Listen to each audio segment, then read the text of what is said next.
Bom, então a gente chama de volta todos os participantes, a gente inicia o debate agora e aberto a perguntas que estão vindo pelo chat de quem está nos acompanhando. Então, se você está acompanhando o debate, tem dúvida, quer fazer seu comentário, coloque sua participação dentro da área de comentários do chat e assim a gente vai poder trazer para cá a sua participação também nessa edição do Ideias e Debates Online. Bom, eu queria começar com o professor Almério. Professor, a gente teve recentemente divulgado pela organização OCDE, pela Organização Social, Organização para a Cooperação e Desenvolvimento Econômico, o relatório anual de educação, que é chamado de Education at a Glance.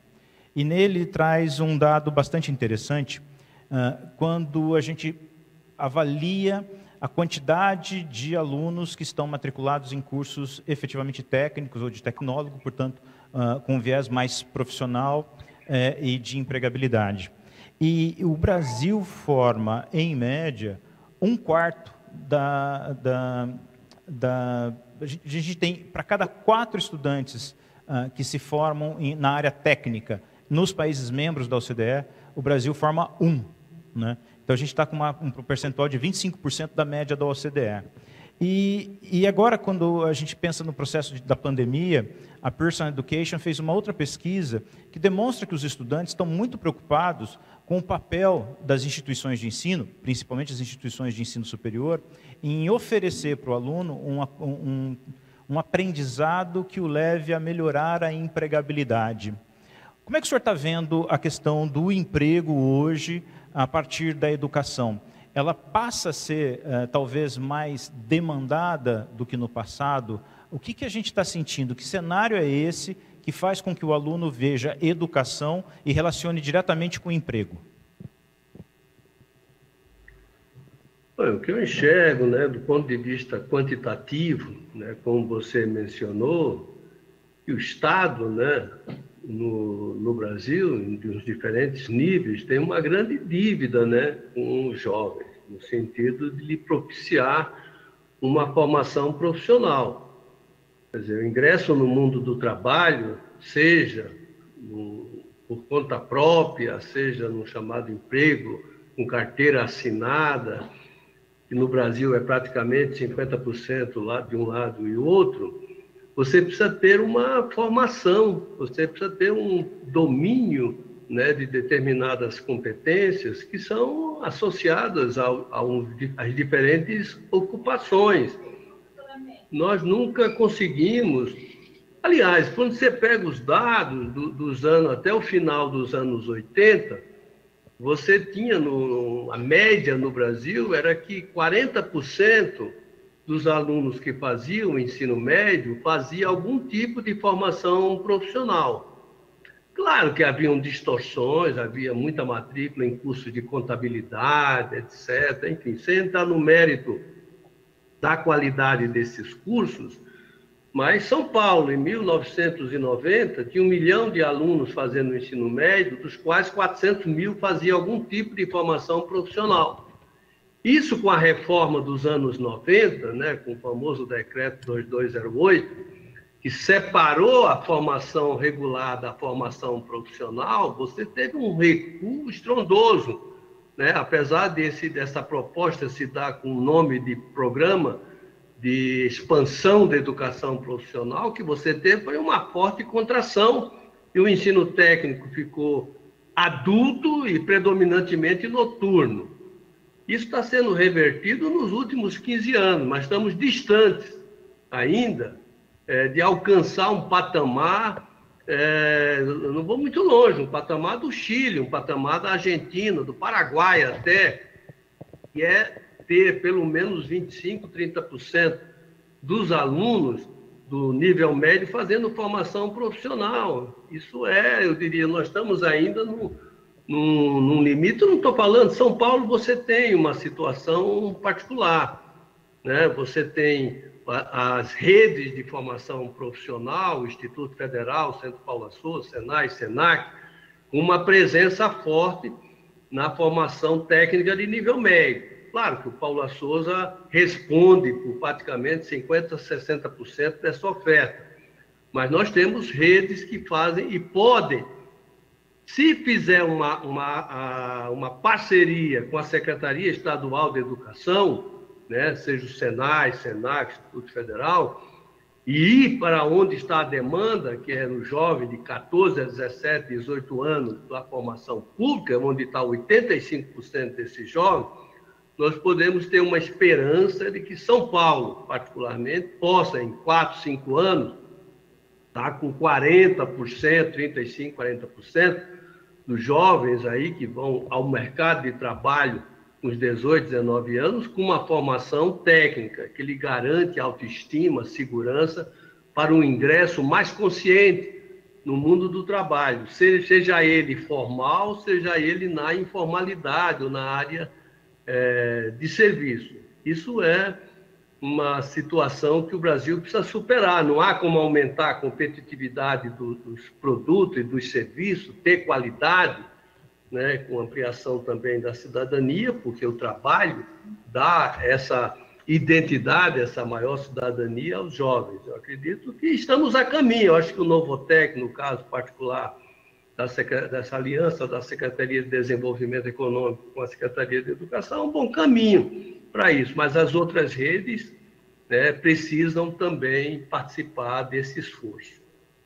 Bom, o Ernesto, ele trouxe algumas características para a educação que faz a diferença e que ele citou que fez a diferença na vida dele. Então, você falou de um ambiente desafiador, você falou em autonomia, em possibilidade de escolhas, trabalhar com projetos e protagonismo. E eu vou somar uma coisa que o Clécius disse, que é desenvolver a criatividade. Tudo isso que a gente está falando aqui não tem nada a ver com língua portuguesa, não tem nada a ver com matemática, não tem nada a ver com ciências, mas se aplica em tudo, se aplica à vida. Por que parece que a gente levou tanto tempo para despertar para a importância desses conceitos, que agora eles passam a ser tão importantes para a gente discutir, mas no fundo, sempre foi importante que a gente desenvolvesse isso. Eu queria primeiro a participação do Ernesto, depois eu vou querer ouvir o Clécio sobre isso. Ernesto, por favor. Perfeito. Então, acho que a gente fala há pouco tempo de habilidades socioemocionais, né? Mas acho que a gente também tem que ter no radar que essa cultura de avaliações, de um diagnóstico amplo da qualidade da educação é uma cultura recente, né? Se a gente olha para a OCDE, a gente está falando da primeira avaliação do PISA em 2000, né? Quando a gente fala de habilidades socioemocionais, a gente muitas vezes usa o termo de habilidades do século XXI. Então, você tem um desenvolvimento educacional também da reflexão sobre quais são as habilidades para a vida, para você ter sucesso na sua vida, independentemente do mercado de trabalho, que é novo. E o Brasil está muito mais atrasado que outros países. Então, eu acho que assim, o Brasil teve um percurso ali, se você for pensar em relação à reflexão de habilidades, né? Eu acho que começa a se consolidar com o sistema de avaliação da educação básica, com o SAEB. O SAEB consolidado, a gente começa o monitoramento da aprendizagem mais efetivo. Antes do SAEB, de 95, não tinha uma grande sistematização de onde os alunos vão bem e os alunos vão mal. E eu acho que a gente deu um passo importante fazendo isso, né? Começando a sistematizar melhor, né? Identificando boas escolas, boas redes e entendendo onde os alunos iam bem em português e matemática. E eu acho que a gente não pode esquecer ao passo que essas habilidades, né, socioemocionais, né, que preparam, né, o jovem a aprender e a saber, né, viver em diferentes situações, precisa haver uma base de conhecimento sólida, né? Não é uma coisa ou outra, né? Então, o aluno vai aprender a aprender se ele tem repertório. Se ele não tem repertório, não existe o aprender a aprender. Então, acho que as duas coisas se somam. Então, a gente não pode perder esse olhar. Eu acho que tem uma questão também de valorização da sociedade pela educação que dificulta, né? Acho que, por exemplo, trabalhar a autonomia, trabalhar o protagonismo juvenil. Você vai fazer isso na escola, mas o aluno não vive isso na sua casa. Acho que tem um desafio imponente aí. Então, eu acho que até mesmo, né, na discussão que a Viridiana trouxe em relação, né, ao aluno estudar, né, e ele está pensando no aprender e não só no estudo em si, eu acho que passa por a gente ter uma visão mais ampla de educação que englobe os pais também. Os pais entendam melhor o papel e o tipo de engajamento que eles têm que gerar nas crianças desde cedo. E eu acho que, nesse sentido, a pandemia é um grande desafio, porque as nossas crianças e jovens não têm motivação intrínseca.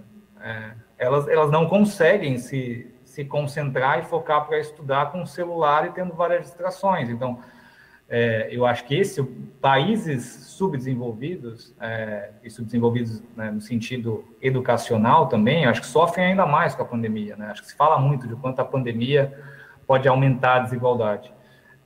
E eu acho que tudo isso passa por uma cultura de educação, e eu acho que a gente não pode entrar no erro de essas habilidades são muito importantes, mas quando a gente olha, por exemplo, os avanços educacionais e, por exemplo, as redes que estão evoluindo, por exemplo, no Saeb, se fala muito do Ceará, se falam de municípios do interior, passam também porque elas estão trabalhando bem as habilidades de repertório, de conhecimento cognitivo. Então, acho que as duas coisas são importantes, mas a gente está nesse processo de atraso educacional e acho que num país que ainda tem pouca valorização da educação e que ainda tem pouca parceria escola-pais.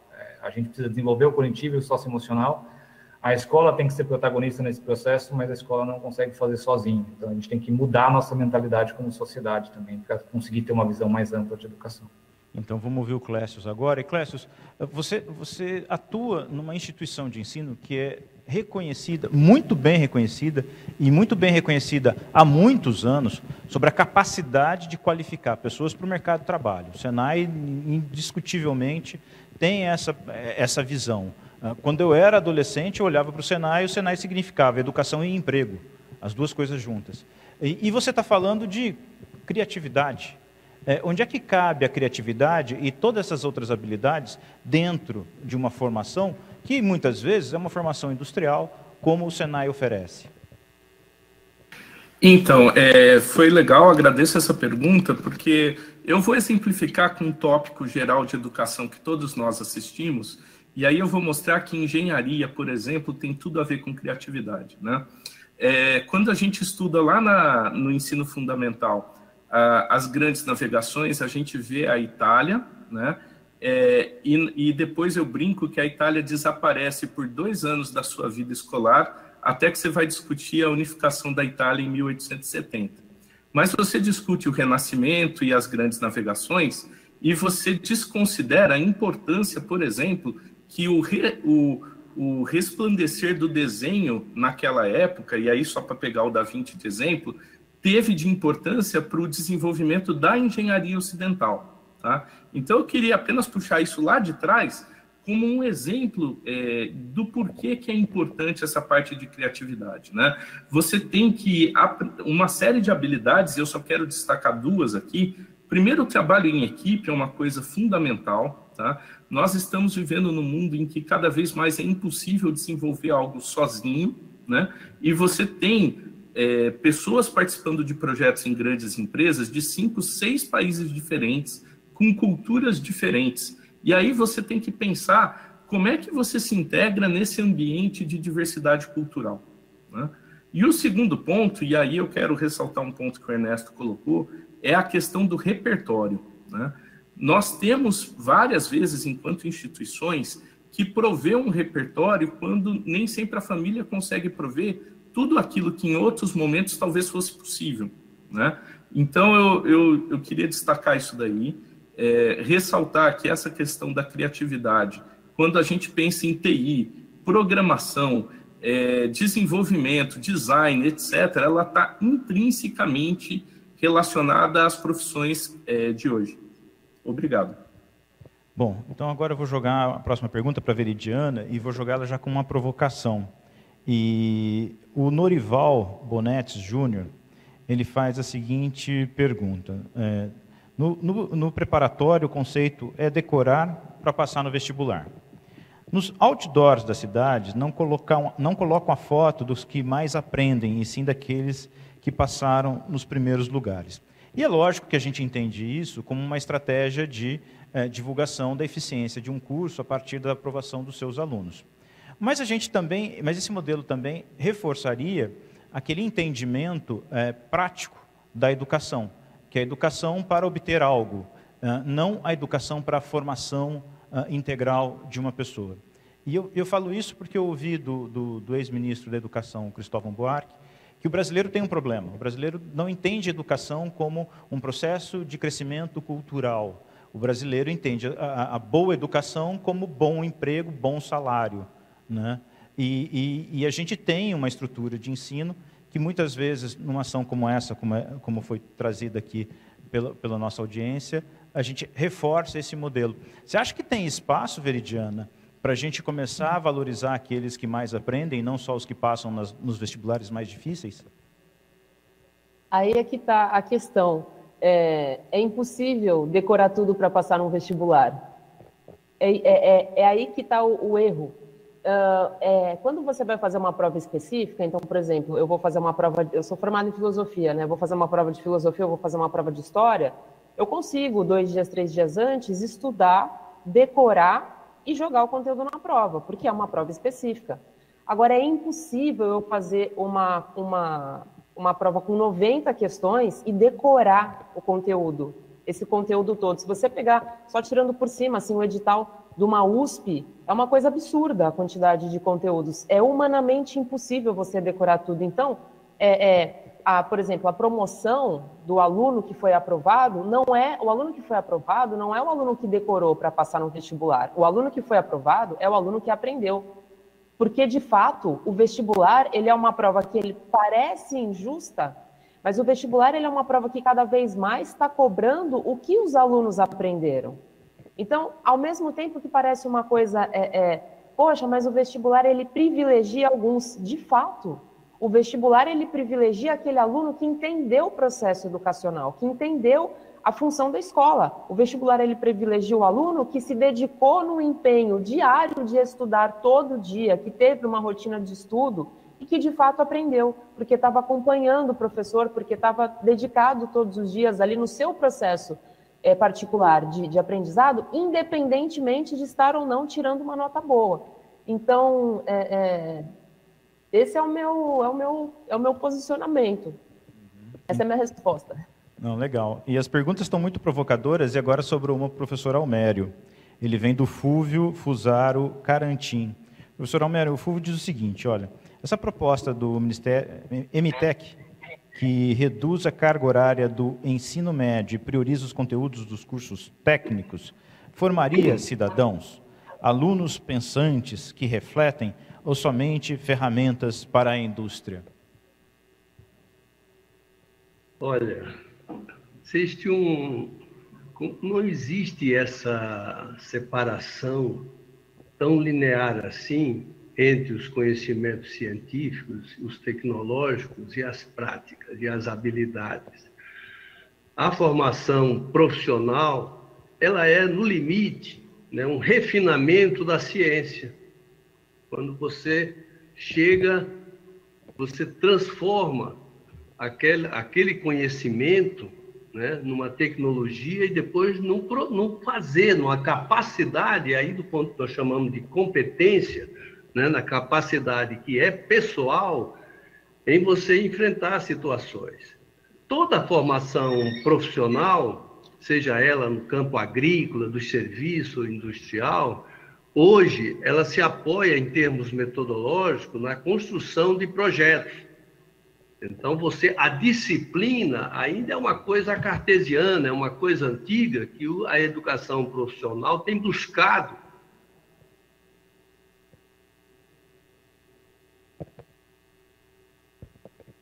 Acho que a gente teve um problema com o sinal do professor Almério. Original. Professor, se o senhor estiver me ouvindo, por favor, repita. A gente teve um corte prolongado do seu áudio e a gente não conseguiu entender.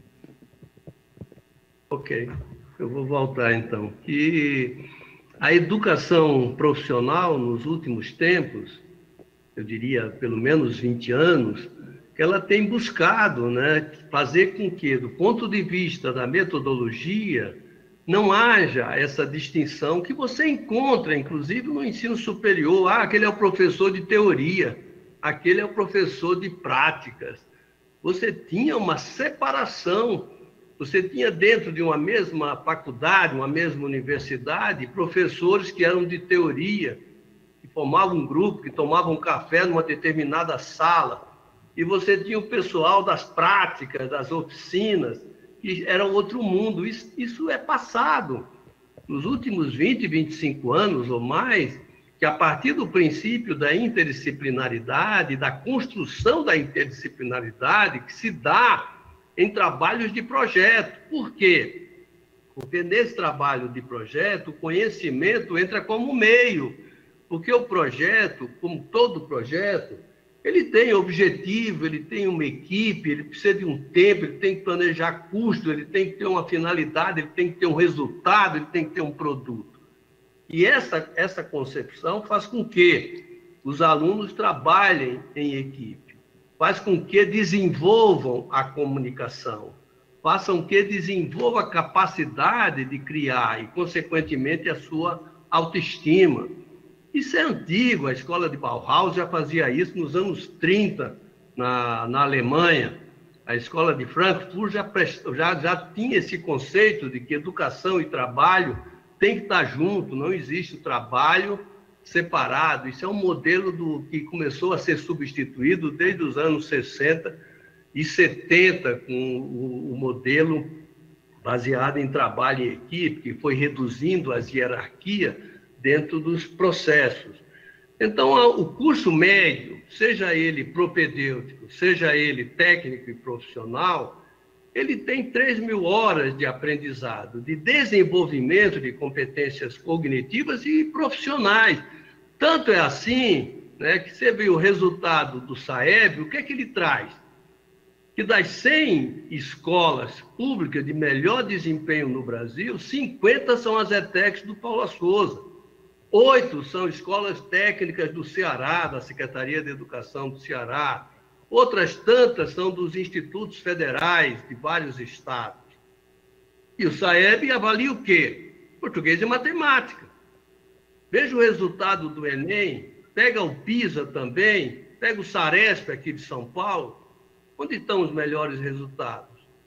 Numa formação que consegue trabalhar com a metodologia de projeto e também consegue associar os conhecimentos de matemática, física, história, geografia, inglês, etc., a determinados objetivos.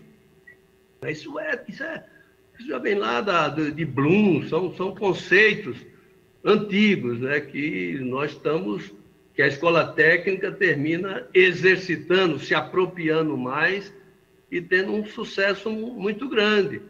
Não é verdade? Não é que você tem 1.800 horas aí de ilustrações e 1.200 horas de desenvolvimento de determinadas habilidades. Não, isso só poderá se dar em conjunto.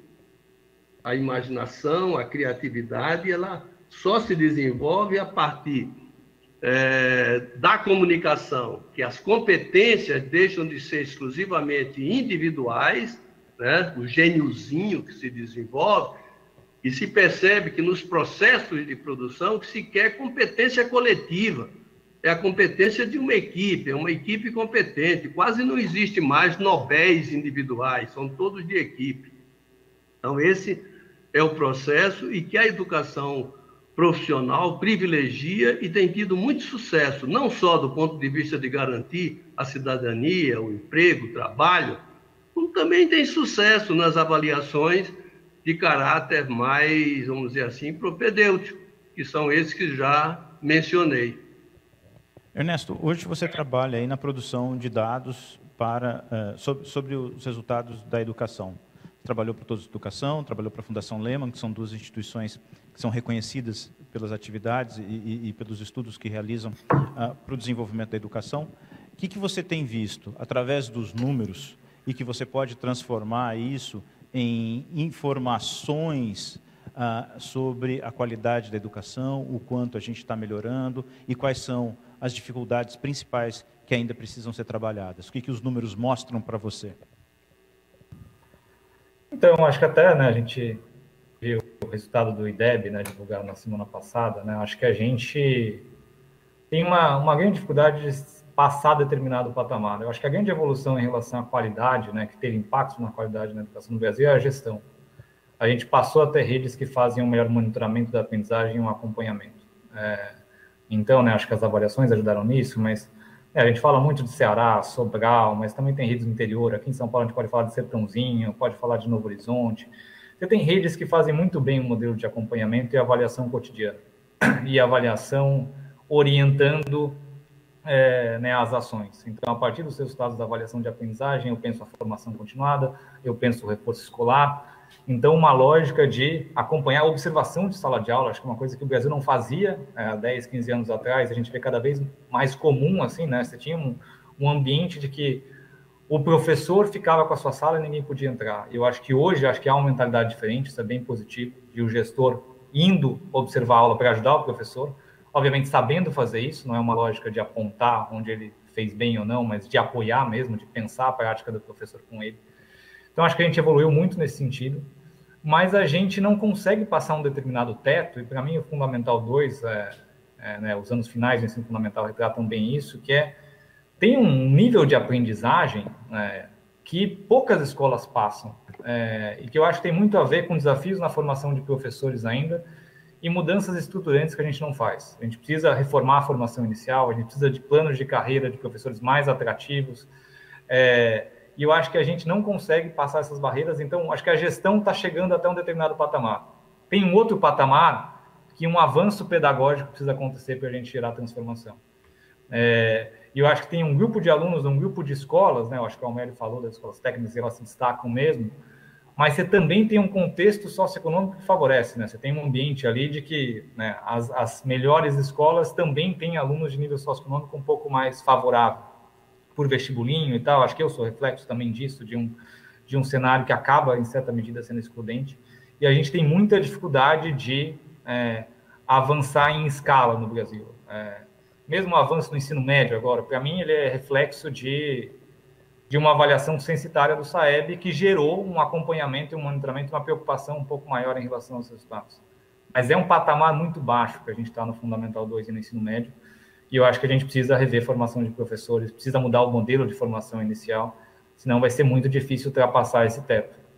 Acho que é só olhar, por exemplo, Sobral, que a gente fala muito, Sobral fez o PISA para escolas e não foi bem. Então, não só a gestão não dá conta, eu acho que isso que a gente tem que ter no radar. A gente precisa de transformações pedagógicas para a educação no Brasil evoluir. Perfeito. Bom, eu estou falando que os comentários que estão vindo pelo chat, eles são provocadores. Eu vou jogar mais um provocador para a conversa e vou mandar essa para o Clécius.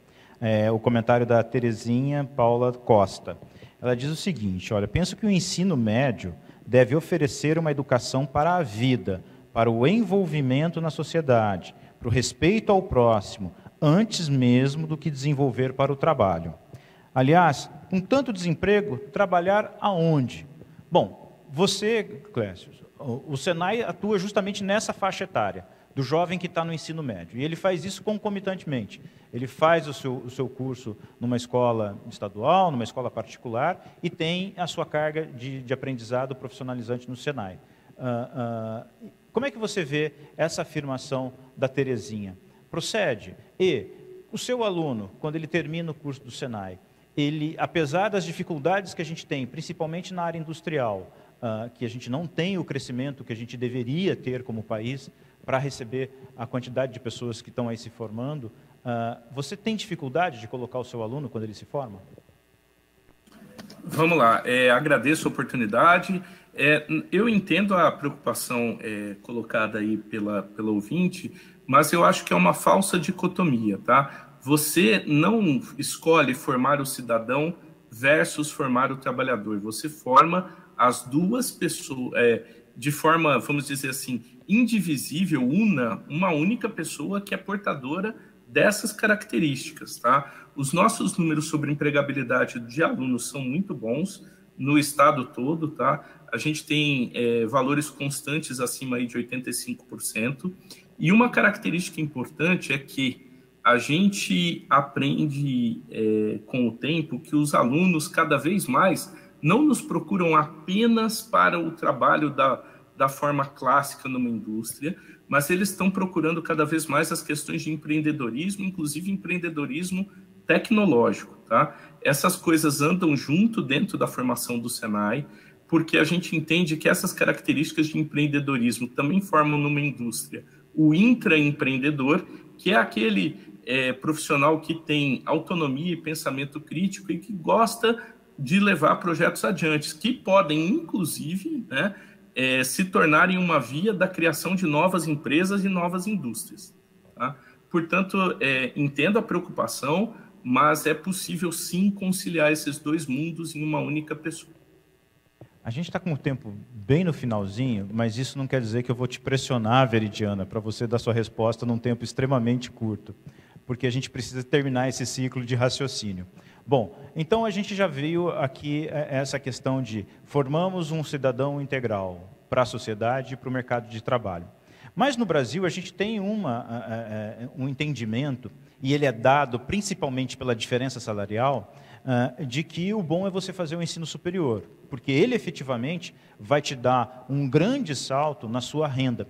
O que não acontece, via de regra, com o trabalhador que não tem o nível superior. É lógico que no nível técnico você consegue se desenvolver na sua carreira e ter uma renda melhor, mas parece que a maior parte da população não entende isso. E a gente sabe que o ensino superior, por mais que a gente leve ele para mais pessoas, ele não é para 100% dos estudantes. E aí eu vou dar um exemplo clássico. A Coreia do Sul, que tem o maior índice de adultos com nível superior, tem 60%. Né? A gente tem, digamos assim, pouco mais da metade dos seus cidadãos. Mas países como a Alemanha, por exemplo, valorizam muito o profissional de nível técnico, que ganha normalmente o mesmo que um profissional de nível superior quando eles startam. Lógico que a carreira de quem tem nível superior pode ser mais longa e ele vai conseguir posições com melhores salários. Mas isso não coloca o profissional de nível técnico numa condição desigual, inferior ao profissional de ensino superior. E por que eu jogo essa pergunta para você? Você atua no mercado do pré-vestibular, ou seja, o seu aluno está olhando para a faculdade. Qual que é o entendimento efetivo desses alunos e dos pais deles que existe a possibilidade de não fazer a faculdade e poder crescer na sua carreira através de um curso técnico? Olha, essa é uma questão muito interessante e a gente conversa bastante sobre isso, porque o que eu sinto do aluno pré-vestibular é que ele vai procurar o cursinho porque ele quer entrar numa universidade acreditando que a universidade por si só, sobretudo a universidade pública, vai colocar ele no topo da carreira, vai trazer para ele um grande salário. E isso é uma falácia. Isso não é verdade. Porque eu posso sim fazer uma faculdade pública e não ter o devido empenho, posso não ter enfim, posso não ter as habilidades, as competências que são necessárias para que eu seja um bom profissional. E no meu caso específico de pesquisa, eu penso assim, eu posso fazer um ensino técnico, eu posso fazer um ensino superior, eu posso ser um empreendedor, e não é isso que vai determinar o meu rendimento mensal financeiro ou o meu sucesso profissional. O que vai determinar? A minha mentalidade. Como eu enxergo, como eu me enxergo, como eu enxergo as possibilidades, o que eu projeto, qual é o meu comportamento, como eu me posiciono como estudante, como profissional. Então, eu penso que existem médicos que ganham muito bem, sim. Existem médicos que não ganham tão bem, sim. Existem técnicos que ganham muito bem, sim. Existem técnicos que não ganham muito bem, sim. Tem de tudo, porque eu acredito que o aluno ir com essa ideia, e a família também, de que ele tem que fazer um curso superior, e sobretudo que ele tem que fazer direito, medicina ou engenharia para ter um bom salário, eu particularmente, eu desconstruo isso com os alunos e falo, olha, não entra nessa viagem. Começa a entender que não é a profissão, não é o curso superior, técnico ou não, que vai fazer de você alguma coisa, mas é você mesmo, é como você vai se posicionar na vida. Perfeito. Gente, nós estouramos um pouquinho o tempo, mas eu quero agradecer a participação de cada um de vocês, ao professor Almério Araújo, do Centro Paula Souza, ao Ernesto Martins Faria, do IED, ao Clécio Vinícius Silva, do Senai, e a Veridiana Delgado, do Objetivo. Muito obrigado pela participação de vocês, e a gente continua agora o nosso debate aqui e damos sequência. Muito obrigado.